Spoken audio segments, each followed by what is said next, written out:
سوچیں کہ ابو بکر صدیق رضی اللہ تعالیٰ عنہ کی ہستی کون سی ہے؟ وہ ہستی ہے جو سب سے پہلے اسلام لے کے آئی، اور جس کے متعلق اللہ کے نبی نے فرمایا ابو بکر فی الجنہ، اے دنیا والو، دنیا میں اگر کسی نے کوئی جنتی دیکھنا ہے تو وہ میرے ابو بکر کو دیکھ لے۔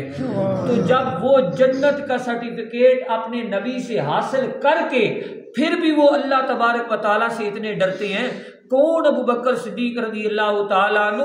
اللہ تبارک و تعالیٰ کے نبی نے فرمایا ہے دنیا والو، میں نے ہر ایک کے احسان کا بدلہ چکا دیا ہے دنیا کے اندر، لیکن ابو بکر کے اتنے احسانات ہیں اسلام کے اوپر کہ قیامت والے دن خود رب کائنات اسے اس کا بدلہ عطا فرمائے گا۔ تو وہ ابو بکر صدیق رضی اللہ تعالیٰ عنہ، رب کا اتنا خوف ہے، رب کا اتنا ڈر ہے کہ کہہ رہے ہیں کاش میں پرندہ ہوتا تاکہ رب کائنات کی بارگاہ میں اسے کھڑا نہ کیا جاتا، اس سے پوچھ گچھ نہ ہوتی۔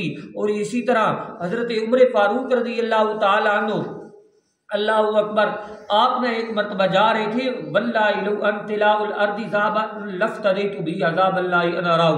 اچھا، آپ کہتے ہیں کہ اے دنیا والو، آپ کہتے ہیں کاش جتنی ساری زمین ہے نا، ساری زمین کے برابر عمر کے پاس سونا ہوتا تو وہ اللہ کی بارگاہ میں پیش ہونے سے پہلے سارا کا سارا رب کائنات کی راہ میں صدقہ کر دیتا۔ یعنی حضرت عمر فاروق رضی اللہ تعالیٰ عنہ، آپ اندازہ لگائیں کہ کون عمر فاروق رضی اللہ تعالیٰ عنہ؟ تمام صحابہ میرے نبی کے مرید ہیں، عمر فاروق میرے نبی کی مراد ہے۔ سبحان اللہ، عمر فاروق میرے نبی کی مراد ہے۔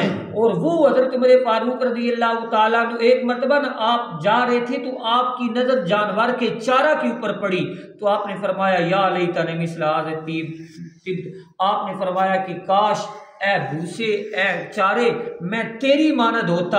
اور آگے آپ نے فرمایا لیت امی لم تلدنی، اے کاش تجھے، اے عمر، کاش تجھے تیری ماں نے پیدا ہی نہ کیا ہوتا۔ یعنی آپ اندازہ لگائیں کہ حضرت عمر فاروق رضی اللہ تعالی عنہ، آپ رب کائنات کی بارگاہ میں کھڑا ہونے سے کتنا ڈر رہے ہیں۔ آپ کہتے ہیں ویلی ویل امی، ہلاکت ہے میری اور میری ماں کی اگر قیامت والے دن میرے اوپر رب کائنات نے رحم نہ کیا۔ تو یہاں پہ آپ خود اندازہ لگائیں حضرت عمر فاروق رضی اللہ تعالیٰ عنہ رب کائنات کی بارگاہ میں کھڑا ہونے سے کتنا ڈرتے ہیں۔ کون عمر فاروق رضی اللہ تعالیٰ عنہ؟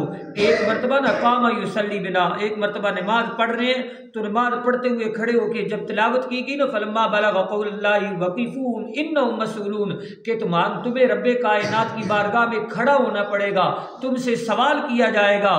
تو حتیٰ سمعنا بکاءہ من آخر الصفوف، آپ اتنی زاروں قطار روئے، اتنا روئے کہ آخری صف جو تھی وہاں بھی آپ کے رونے کی آواز جا رہی تھی۔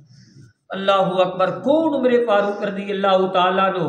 میرے بھائی کوئی عام شخصیت نہیں ہے عمر فاروق۔ عمر فاروق وہ ہے جس نے 22 لاکھ مربع میل کے اوپر اسلامی سلطنت قائم کی ہے، اور 136 علاقے حضرت عمر فاروق رضی اللہ تعالیٰ عنہ نے فتح کیے ہیں۔ کون عمر فاروق رضی اللہ تعالیٰ عنہ؟ جنہوں نے 900 جامع مسجد تعمیر فرمائی، 900 جامع مسجد تعمیر کروائی، وہ عمر فاروق رضی اللہ تعالیٰ عنہ جنہوں نے 4000 غیر جامع مسجد جو ہے وہ تعمیر کروائی۔ کون؟ حضرت عمر فاروق رضی اللہ تعالیٰ عنہ کہ جن کے بارے میں اللہ کے نبی نے فرمایا لو کان بعدی نبی لکان عمر بن الخطاب، فرمایا دنیا والو میرے بعد کوئی نبی ہوتا تو عمر بن خطاب ہوتا۔ تو ذرا خود اندازہ لگائیں نا یار کہ رب کائنات نے اتنی شانیں دی ہیں، اتنا مقام دیا ہے، تو وہ اگر رب کائنات سے اتنا ڈرتے ہیں تو ہمیں بھی تو رب کائنات کا، ہمارے دلوں میں بھی تو خوف ہونا چاہیے، ہمارے دلوں میں بھی تو رب کائنات کا ڈر ہونا چاہیے۔ حضرت عثمان غنی رضی اللہ تعالی عنہ کے متعلق سماعت فرمائیں۔ اللہ اکبر۔ آپ کہتے ہیں لو وقفت بین الجنت والنار، آپ کہتے ہیں کہ مجھ سے قیامت کے دن پوچھا گیا کہ اے عثمان بتا تیرا حساب لے کر جنت یا دوزخ میں تجھے بھیجے یا تجھے مٹی بنا دیں، آپ کا جواب سنیں۔ حضرت عثمان غنی رضی اللہ تعالی عنہ آپ کہتے ہیں میں رب کی بارگاہ میں عرض کروں گا مالکہ میرے کو حساب نہ لے، میں نے مٹی بنا دے، مالکہ میرے کو حساب نہ لے، مینو مٹی بنا دے۔ یار ذرا غور کرو، حضرت عثمان غنی رضی اللہ تعالیٰ عنہ جنہ دے کردار دی پاکی رب کائنات دے نبی نے دتی ہے، او عثمان غنی جنہ جڑے حیا دا پیکر نے، او رب کائنات دے کولو کتنا ڈر رہے نے، کہندے نے اگر رب کائنات نے مینوں جناب جنت اور دوزخ دے درمیان کھڑا کر کے فرمایا نا اے عثمان دس تیرے کولو حساب لیتا جائے یا تینوں مٹی بنا دیتا جائے، میں رب دی بارگاہ وچ عرض کراں گا مالکا حساب نہ لے مینوں مٹی بنا دے، حساب نہ لے مینوں مٹی بنا دے۔ اللہ اکبر۔ اور حضرت عثمان غنی رضی اللہ تعالیٰ عنہ آپ کے بارے میں آتا ہے کہ جب آپ کسی قبر کے پاس سے گزرتے نا تو آپ زاروں قطار رونے لگ پڑتے۔ ساتھیوں نے عرض کیا اے عثمان ہم جنت کا تذکرہ کرتے ہیں، دوزخ کا تذکرہ کرتے ہیں اور بڑے تذکرے کرتے ہیں، لیکن تمہاری آنکھوں میں اتنے آنسو نہیں آتے، جب کبھی قبر کے پاس سے گزرتے ہیں زاروں قطار رونے لگ پڑتے ہو، اس کی وجہ کیا ہے؟ تو آپ نے فرمایا میرے دوستو میں نے اللہ کے نبی سے سنا ہے کہ قبر جو ہے وہ انسان کی آخرت کی منازل میں سے پہلی منزل ہے، جو یہاں ناکام ہو گیا تو آگے والی منزلیں اور بھی مشکل ہوگی، جو یہاں کامیاب ہو گیا وہ آگے بھی کامیاب ہو جائے گا۔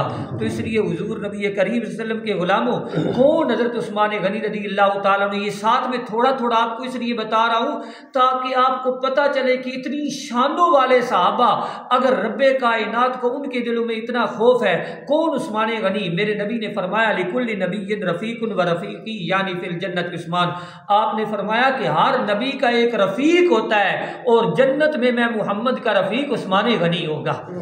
تو اتنی شانوں والے حضور نبی کریم صلی اللہ تعالیٰ علیہ وآلہ وسلم کے غلام جب رب کائنات سے اتنا ڈرتے ہیں تو ہمیں بھی چاہیے کہ ہم بھی رب کائنات سے ڈرا کریں۔ اور اسی طرح حضرت ابو درداء رضی اللہ تعالیٰ عنہ آپ حضور نبی کریم صلی اللہ علیہ وسلم کے صحابی آپ کے بارے میں سماعت فرمائیں، آپ کہتے ہیں کان یقول، آپ فرماتے ہیں کہ اگر مجھے پتہ چل جائے کہ اللہ تبارک و تعالیٰ نے میری ایک نماز قبول فرمائی ہے، میری ایک نماز، اج اسی 2 نمازاں پڑھ لویے نا، 4 نمازاں 5 نمازاں پڑھ لویے تو اسی باہر بھیجے ہیں جناب سانو کوئی آکھے واہ جی واہ نمازی صاحب آ رہے ہیں، واہ جی واہ حاجی صاحب آ رہے ہیں، کیا بات ہے، 2 نمازاں 4 نمازاں، یار جنہاں نے حضور دے پیچھے کھڑے ہو کے نمازاں پڑھیاں نے او آپ دسو ہن ایتھے اگے سماعت فرماؤ، آپ کہتے ہیں اگر مجھے پتہ چل جائے کہ اللہ تبارک و تعالیٰ نے ایک نماز قبول فرمائی ہے تو مجھے ساری دنیا کے بدلے وہ ایک نماز جو ہے وہ سب سے عزیز ہوگی۔ اللہ اکبر۔ اس لیے میرے بھائی اپنی نمازوں کا بھی فکر کیا کریں، نماز جو ہے اس کا خاص خیال رکھا کریں۔ بس یہاں پہ اس درس کو ختم کرتے ہیں کہ آخرت کا خوف دل میں ہوگا تو رب کائنات یہ جہان بھی جو ہے وہ بہتر فرما دے گا، وہ جہان بھی بہتر فرما دے گا۔ اگر دل میں خوف خدا نہیں ہے تو پھر میں نے کل بھی عرض کیا تھا کہ قیامت کے دن شہید جو ہوگا اس کو کہا جائے گا چل تو دنیا دی خاطر شہید ہو کے آیا ہے، چل تو دنیا دے کول جا کے اپنا جناب لے معاوضہ۔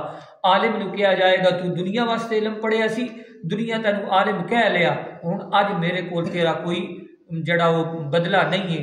اس وجہ تو حضور کے غلام نیکی بھی کرو تے رب دے کولو ڈرو بھی۔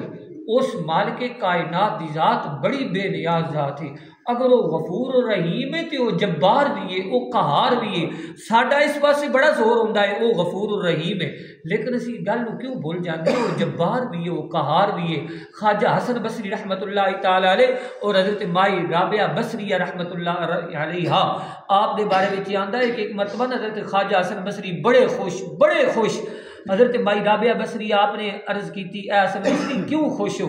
انہاں کیا کیوں نہ خوش ہواں، اللہ اکبر، رات نو عبادت کیتی، دن نو روزہ رکھیا، ہن پھر جناب اللہ اکبر رب کائنات دی عبادت کر رہے ہیں۔ تے مائی رابعہ بصریہ نے بڑا خوبصورت جواب دیتا، آپ نے فرمایا حسن بصری کوئی پتہ نہیں اس مالک نے قبول بھی کیتی ہے یا نہیں کیتی، کوئی پتہ نہیں اس مالک نے قبول بھی کیتی ہے یا نہیں کیتی۔ اس وجہ تو میرے بھائی نمازاں پڑھو نال اے بھی دعا منگیا کرو، مالکا جتنی عبادت تیرے کرن دا حق ہے اتنی کر نہیں سکے، لیکن جیسی کیتی ہے کوشش کیتی ہے مالکا قبول فرما لے۔ دعا اللہ پاک عمل دی توفیق عطا فرمائے۔